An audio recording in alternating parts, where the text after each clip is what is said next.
Personal Trainer Talk here with Doug and Corey. We are ready to answer your questions and make it happen. It's Wednesday, 2 p.m. Eastern time, and we've got questions in from all over the country, and we are here to answer these questions for you. Now, whether you're just getting started, getting your certification, starting the process of education, or you're an existing personal trainer trying to fix or grow your business, we're here. We're here to answer your questions. We're here to make it happen. So, Mr. Blake. Is it Wednesday? Is it Wednesday already? Holy cow. That's true. This week is kind of flying by. Yeah. But it's busy. We got some good stuff going on. So it's let's help some trainers. Fast. You ready? I'm ready, man. What do we got? We got first question here is a great question. It's pretty broad. It says, what is the best way to become a personal trainer? And that's coming from Justin from Seattle, Washington. That's a great question, and that is a loaded question. Because I'm going to be extremely biased here. Look, we run a personal training school, so the best way to become a personal trainer, in my opinion, is to come to Body Design University. But in all seriousness, get your education. You have to have an acceptable level of knowledge. Certification is important. Is it going to make you a great trainer? No. Is it going to help? Yes. So there's something about certification, and it's not so much as your client's going to ask you, what certification do you have? It's about just you internally knowing that you have the self-confidence that you know the information. And not all certifications are created equal. We highly recommend an NCCA certification. We're partners with NASM and ACE, so we believe those are two of the best. ACSM, NSCA, a lot of these other groups, great programs, but NCCA accredited, gold standard. When you go through the program at Body Design University to become a certified and industry-leading personal trainer, you do get to select whether NASM or ACE, but that's the starting point. That's how I've always recommended the trainers over the year. From there, there's a lot of other things that you need to do, but the best way to become a certified personal trainer, select the certification, go to a school. If you're a tactile learner, you need the hands-on training. If you're a tactile learner, you need to come to a hands-on type scenario. If you're somebody that is planning to start a business, well, that's even more important. You have to get business training.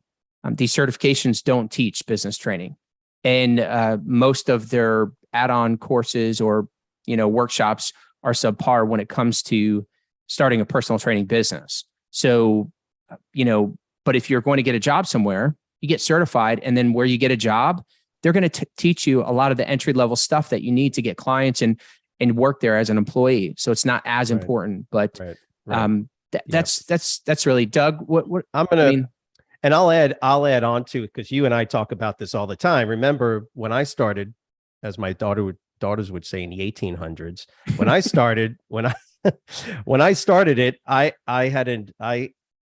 was already a bodybuilder. I was already lifting weights. And it's funny because we've sort of moved out of that, haven't we? Where we do emphasize certain things like certification, and the education component. But, I'll kind of shift over and say, believe it or not, it's really important to actually exercise and be somebody that is yourself a participant in the very thing that you find interesting and you really want to help people with. And by the way, we're not talking about being a competitive bodybuilder. Now, I will say, when I started, those were your personal trainers. Personal trainers we were a bunch of gym, gorillas, gym goons, right? Working out. And we needed something to help pay the rent and buy our protein. So it's like, hey, okay. But I think there is something that actually has credibility and credence to the idea that we ourselves, you, me, we trained, we worked out. Maybe we didn't know everything about exercising, but to be a legitimate, or to have some legitimacy in it, is to have the interest and And then on top of that, the education to go along with it, because there are guys that can do bench presses, and the ability to bench press 400 pounds does not give you the ability to train people. However, it does mean that you yourself have done other things, have done certain things that probably will help you in some way, shape, or form. Does that make sense? I'm not saying you have to be. Yeah, but no, I mean, Doug, you're hitting it right on the money. I mean, I think it's crazy that we even have to bring this up, but the reality is that there's maybe some folks out there that are not practicing it, and why is this important? I mean, just think of it this way. In all the time that Doug and I have spent coaching trainers, conviction in what you do is everything. And for most of us, Doug and I, for sure, and most trainers out there that have been successful, we got out of what we were doing because we didn't want to do it anymore. We wanted to be in fitness. We wanted to do this because we had passion for it. And then through the training, our conviction of exercise and proper eating and what that would do for people was so strong because we were doing it. We were meal prepping and we're training regularly. Comes out when you train and you have sessions and you do consultations. So yes, practicing what you preach in your route of becoming a great trainer. Hopefully that is your case. But that's what we would recommend. Get a strong educational base with what we like to call an acceptable level of knowledge, and definitely practice what you preach. Be doing it, be living it. And if you don't have that background, the same that you and I have, if you don't have that very intense decades of training, that was my life. If you don't have that, it's not a problem. It's just now the idea is to start doing it and live that lifestyle that's going to allow you to be able to speak intelligently to the things that you're getting educated on as well. So the kinesiology and the anatomy, that's right, and the nutrition for sure. So I had somebody once ask me like that, a similar question, and they had asked me like, how long? And it's just odd because most of us trainers, we're training for a while, but I mean, I don't know. I was 14 when I started exercising, got my first gym membership. I remember that. I started as a personal trainer when I was 23. So I had almost that was 9 years, right? And I stayed pretty consistent that entire time. But what would be a reasonable amount before you actually start working as a trainer? I shared 6 months. I thought that, if you've got it as a habit, I'd say a minimum of 6 months of consistent exercise and eating healthy and living the lifestyle that you want people to live. As long as you've done it for at least 6 months, I think that, and you felt what that does for you and what it has done for you, I think that is really good. So that's a great question. Yeah, thank you so much for that. And I hope that helped. Mr. Blake, what do we have up next? This is a good one. And I know you have the answer to it because of your biochemistry background. I saw, did I say that? That's not right. That's not right. This is from Nadine Corelli out of Sheridan, South Carolina. Never heard of it. I saw a supplement that has dextrose. Okay, dextrose in it for quick acting carbs. What is it? Meaning, I guess, what is dextrose? It's funny. I used to take a supplement that I don't even know how long ago this was, but I would do the carb load right after the workouts. Mm-hmm. And so I was just doing protein shakes. And, this is many moons ago. This is when I first started exercising, teenage years later. And this is back when there was that, that shovel of a scoop for the calorie Weeders. This guy that was a bodybuilder at the time. Gainer. Was it the Weeder? Weight Gainer. Yeah. Gainer. Yeah. And it was just called Gainer 2,500. And then of course they had to come out with Gainer 3,000 and then Gainer. Well, this guy I was talking to, he's like, look, man, those are calories, but you need to get those carbs up. What you need to do is get this other supplement, take a scoop and put that in the shake. And I'm like, I was so scrawny and I just wanted to, put on a little weight because I was so, but Blake, why don't you dive into dive into the science, how it affects the body and why, and what the supplement is. I mean, look, for the most part, and it's funny because you don't hear the word dextrose a whole lot. And yeah, I've seen a lot of these supplements that do have dextrose. Dextrose is essentially glucose. For the most part, for everything that we deal with on the, in the real world, and the average person eating supplements, whatever, it's glucose. I mean, if you want to know what the actual difference is because of the polymerization and some of the other chemistry that goes along with it, it's simply a mirror image of glucose. So that's all it is. So glucose is obviously it's a sugar, right? It's a monosaccharide, and it's got, carbons and hydrogens and oxygens. But the interesting thing about dextrose is that, if I remember correct, there's probably more dextrose in the natural world than what we consume as glucose or what's blood sugar. And it's simply because chemically, glucose is a left spiral. Yeah, I think glucose is the left spiral, and dextrose is the D form, or D-glucose. So chemically, they're identical for the most part. So they have the same effect. What would be the benefit, Doug? What would be the benefit to a client or a trainer, somebody out there to use that as a supplement? You're not going to be able to purchase, so to speak, dextrose if for some reason you needed a glucose supplement. Yeah, we use sucrose, which is the combo of fructose and glucose. So the fact that you find it in a supplement, it's there as a sweetener, and it has the same effect as a straight glucose chemical in any supplements. So I just can't remember if dextrose was cheaper. Generally, that's the only reason why most companies will use like dextrose, or they'll use high fructose corn sweetener or something like that, is because it's cheaper. So what's the benefit of it? There's no benefit. It's sugar. Okay. All right. It's sugar. What is that? What is that supplement? That carbohydrate supplement that I would have mentioned, like I took years and years ago. That would be added to a protein shake. It was pretty much straight carbs. Yeah, normally they'll use a starch. They'll use a starch byproduct from. Do you remember or do you know the actual name of it? I don't. Not the supplement itself, but the actual chemical that they would have put in it. Yeah, I'll have to look that up. But basically, not necessarily the chemical, the nutrient. Normally, in any supplement that's trying to assist or help with insulin, the increase in insulin to push, like I'm drawing a blank on it. Remember in creatine monohydrate? Remember the creatine supplements that was sold originally? Remember Bill Phillips sold, what was the name of that?